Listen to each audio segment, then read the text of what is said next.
Acababa de sacar la última charola del horno cuando escuché sus risas en el segundo piso. La casa todavía olía a canela y vainilla, el favorito de Esteban.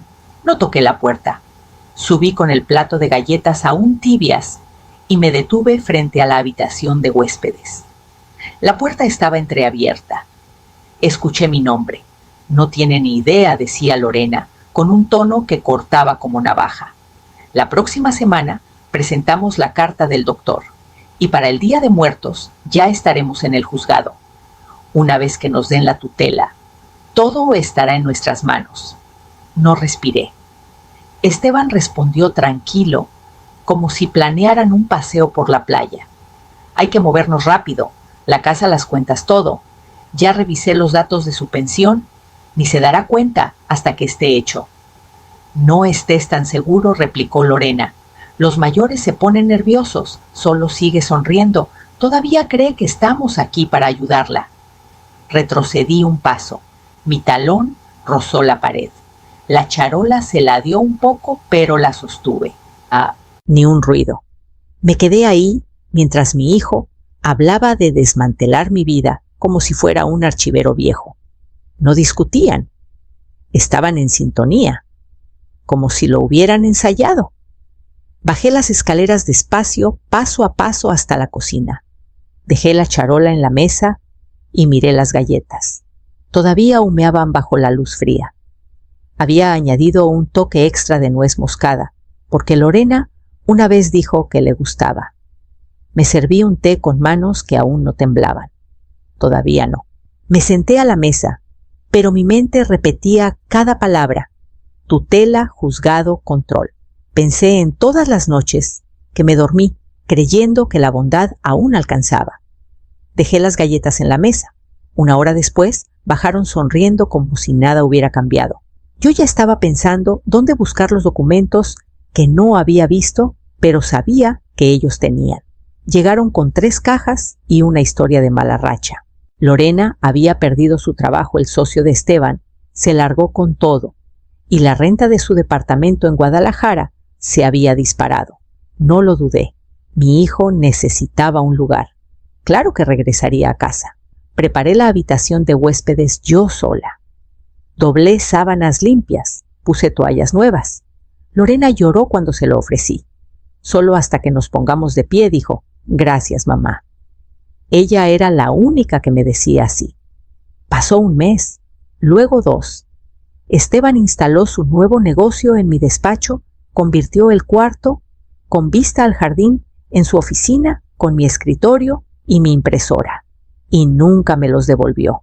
Firmé como aval para su primer préstamo porque el banco dijo que necesitaba un garante.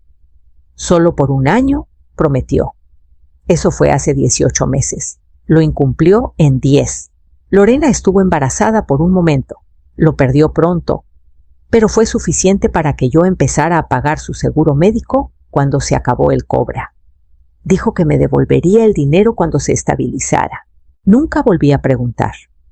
Compraban cafés caros. Casi todas las mañanas pedían el súper a domicilio, hacían escapadas de fin de semana a Puerto Vallarta. El correo aún llegaba a mi nombre, pero la casa ya no se sentía mía. Una vez encontré mi cazuela en su baño llena de productos para el cabello. Cuando le mencioné la renta a Esteban con cuidado, solo una vez puso cara de ofendido. «Somos familia», dijo. ¿Ahora de eso se trata? Dejé de preguntar. Me acostumbré a escuchar sus risas a través de las paredes. No supe lo que significaban hasta ayer. Esta noche en la cena pasaron la ensalada como si nada hubiera cambiado.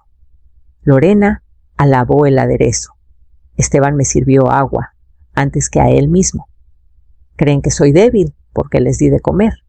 Porque dije que sí demasiadas veces. Porque creí que se irían solos cuando llegara el momento. No podía dormir. Lo intenté, pero cada vez que cerraba los ojos, escuchaba su voz.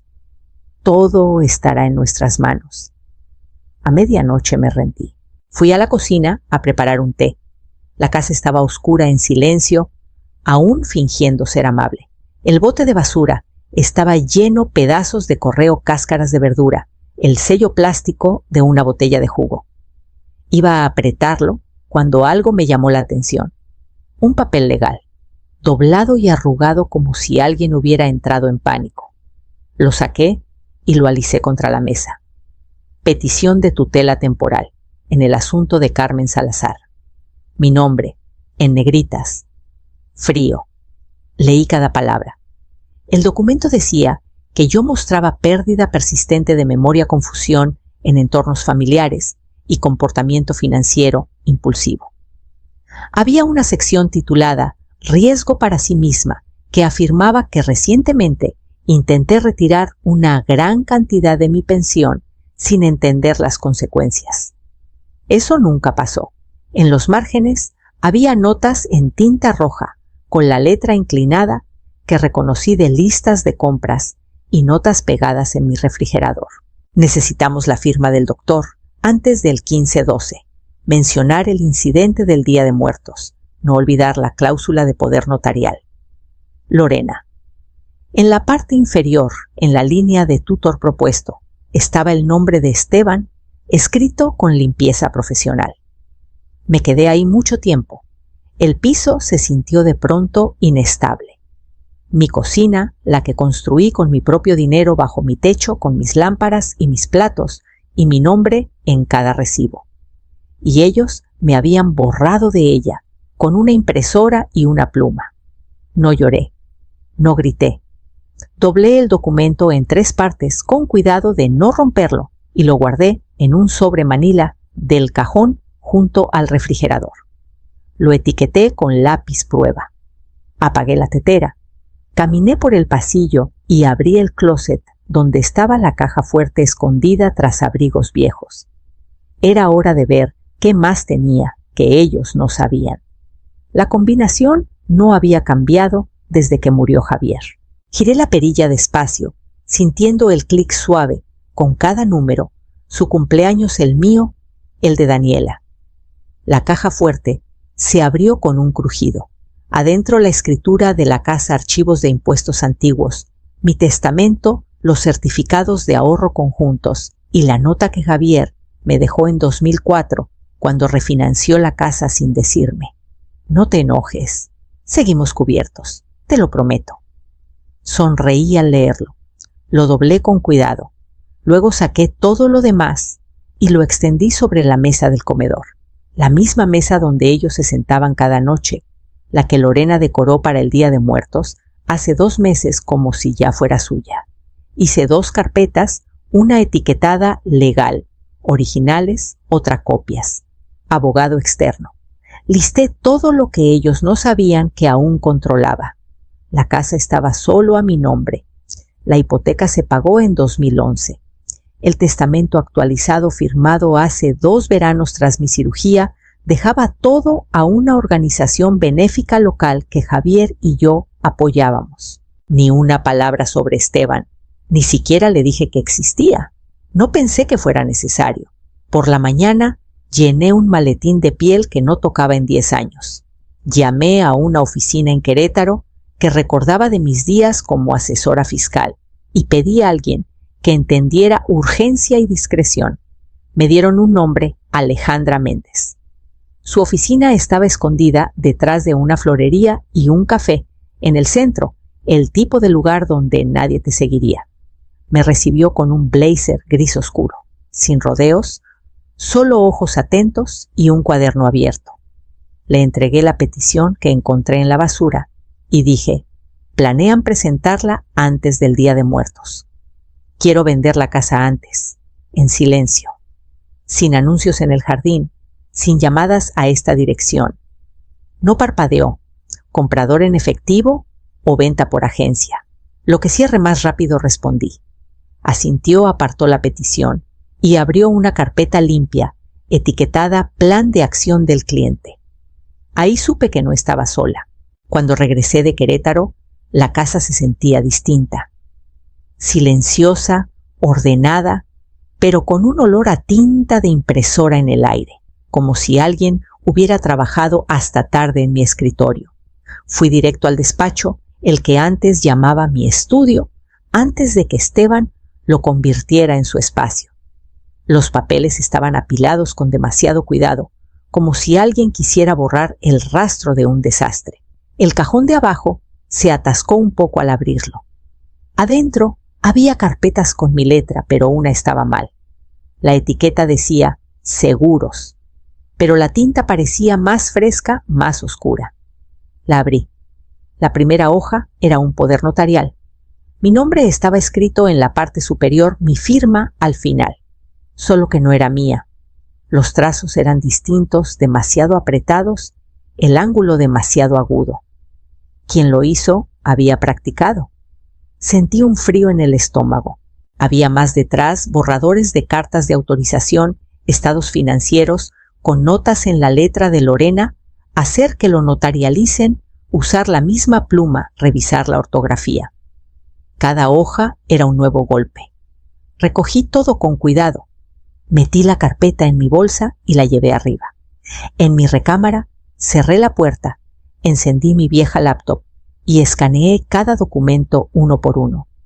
Mis dedos no temblaron, aunque mi pecho sí. Cuando terminé, había 36 imágenes en una carpeta oculta. Las renombré con fechas y las subí a un disco en la nube que Javier me ayudó a configurar hace años. Luego escribí un correo a la licenciada Méndez. Encontré documentos falsificados adicionales. Los envío para revisión. Asumo que esto acelera el plan. Respondió en 15 minutos. Entendido. Iniciaré la venta de inmediato. Cronograma: 1 semana. Miré las palabras: 1 semana. Durante años, esta casa fue mi prueba de estabilidad. Ahora sería mi prueba de supervivencia.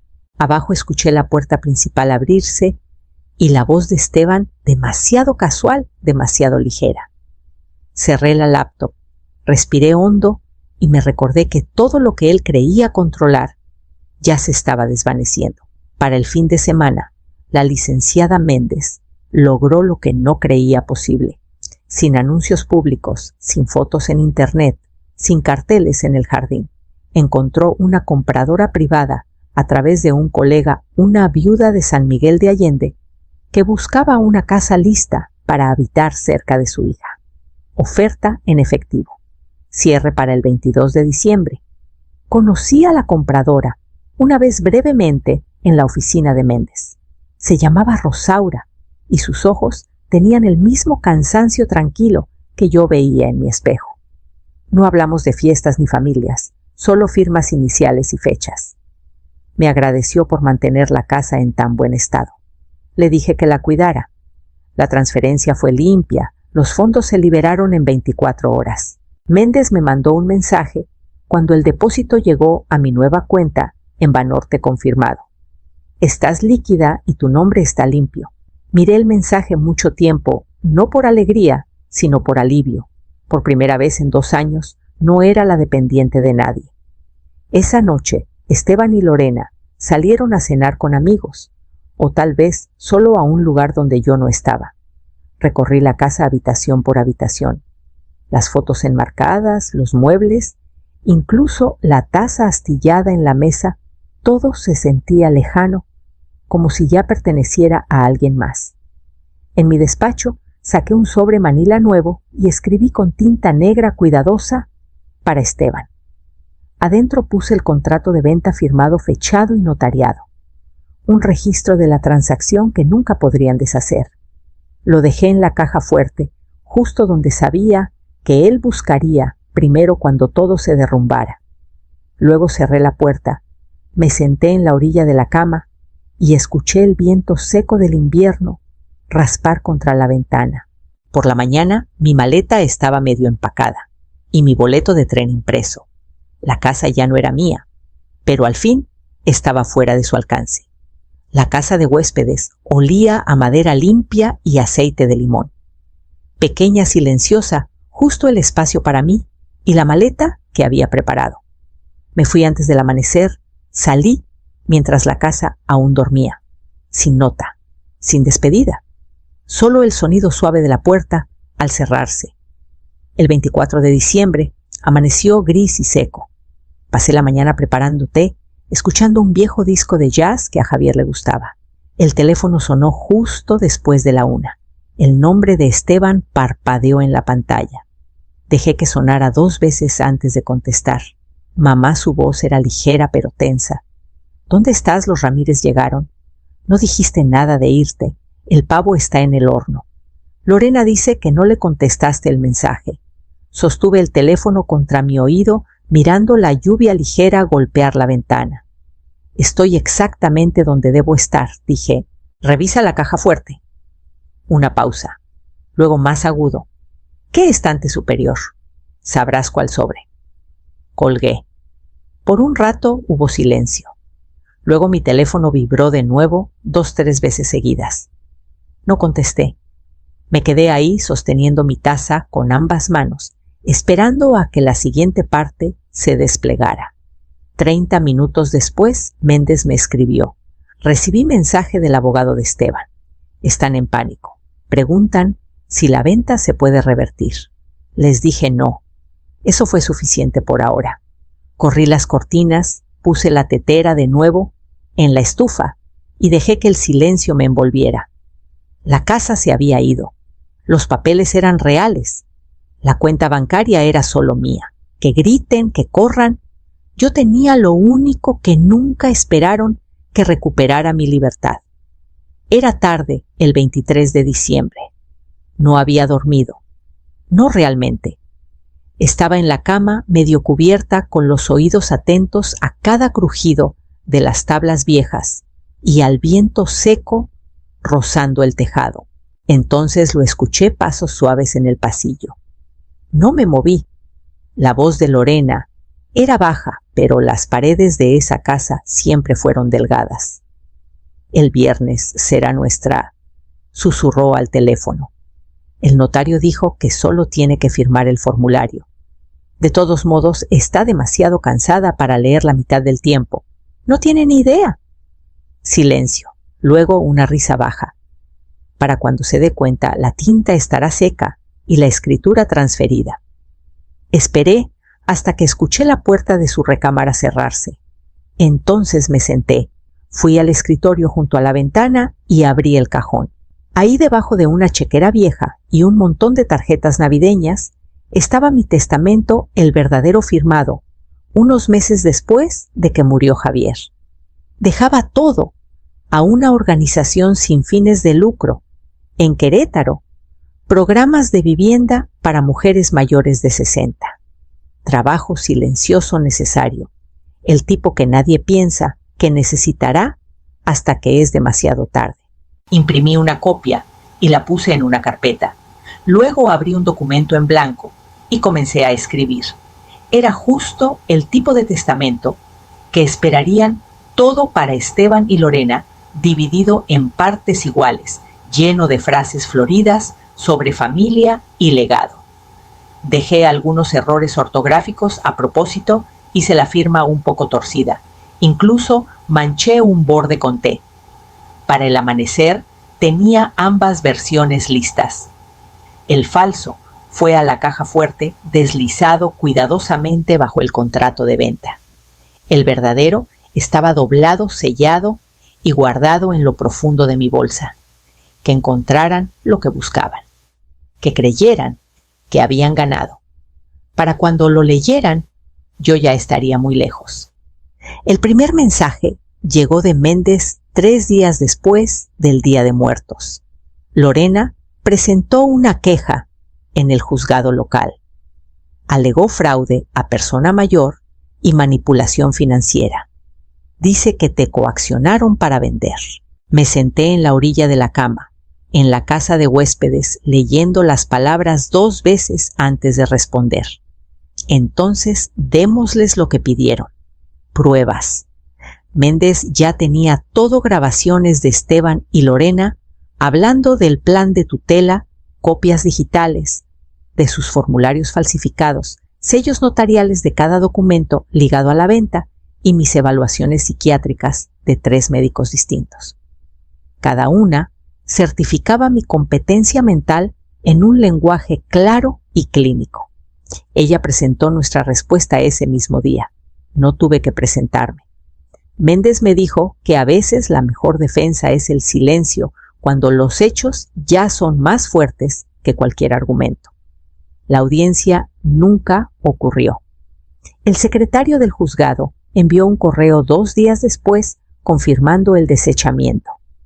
El peticionario no proporcionó evidencia suficiente de incapacidad o fraude. Esa noche apagué mi teléfono y me senté junto a la ventana viendo cómo las montañas se desvanecían en la noche. No me sentía victoriosa, solo en calma. A la mañana siguiente, Esteban llamó desde un número desconocido. No contesté. Lo intentó de nuevo y otra vez. Luego llegaron los mensajes largos, frenéticos, atrapados entre disculpas y culpas. Los borré sin escucharlos hasta el final. Cuando Méndez llamó esa tarde, su voz era firme. «Está hecho. No pueden reabrirlos sin nueva evidencia. Estás libre de ellos legalmente. Libre». Sonaba extraño en sus labios, como una palabra prestada de otro idioma. Le agradecí, colgué y abrí mi cuaderno. La siguiente página estaba en blanco. Escribí una línea en la parte superior, San Juan del Río, opciones de renta. Era hora de encontrar un lugar donde mi nombre fuera el único en la puerta. Para el año nuevo, tenía las llaves de un lugar que no llevaba el nombre de nadie más. Una casa de una planta en una calle tranquila de San Juan del Río, a unos pasos del mercado y la oficina de correos. Paredes limpias, sin historia, sin sombras en las esquinas. Los de la mudanza dejaron mis cosas un martes por la mañana. Les di propina en efectivo y les dije que no hacía falta que acomodaran nada. Yo lo haría sola, pieza por pieza, como me estaba reconstruyendo a mí misma. No había cuarto de huéspedes. No porque no hubiera espacio, podría haberlo hecho, pero no quise. No había llaves extra, ni canasta de bienvenida, ni notas en el refrigerador para visitas. La casa no necesitaba compartirse para sentirse completa. Caminaba cada mañana 30 minutos bajo el aire seco, con la bufanda bien puesta el aliento, formando nubes frente a mí. Saludaba a vecinos que no conocía, pasaba por buzones con otros nombres. Nadie preguntaba quién era. Nadie preguntaba quién fui. En el cajón superior de mi escritorio estaba la escritura firmada, sellada y registrada. Nadie podía quitármela. Ya no. Junto a ella, una carpeta marcada Diciembre. Adentro estaban las copias del desechamiento del juzgado, las evaluaciones psiquiátricas, el contrato de venta notariado. No las miraba seguido. Saber que estaban ahí era suficiente. Mantenía el teléfono apagado la mayor parte del tiempo. Cuando estaba encendido, solo 4 nombres podían pasar: Méndez el banco, el consultorio médico y la compañía de gas. Eso era todo. Lo demás podía esperar o desaparecer. En la cocina preparaba sopa para una. En la sala a veces leía libros en voz alta solo para llenar el aire. Por las noches dormía sin revisar el pasillo, sin escuchar pasos que no fueran míos. No envié un cambio de dirección. Quien necesitaba encontrarme ya lo había hecho. Los demás no necesitaban saber a dónde fui.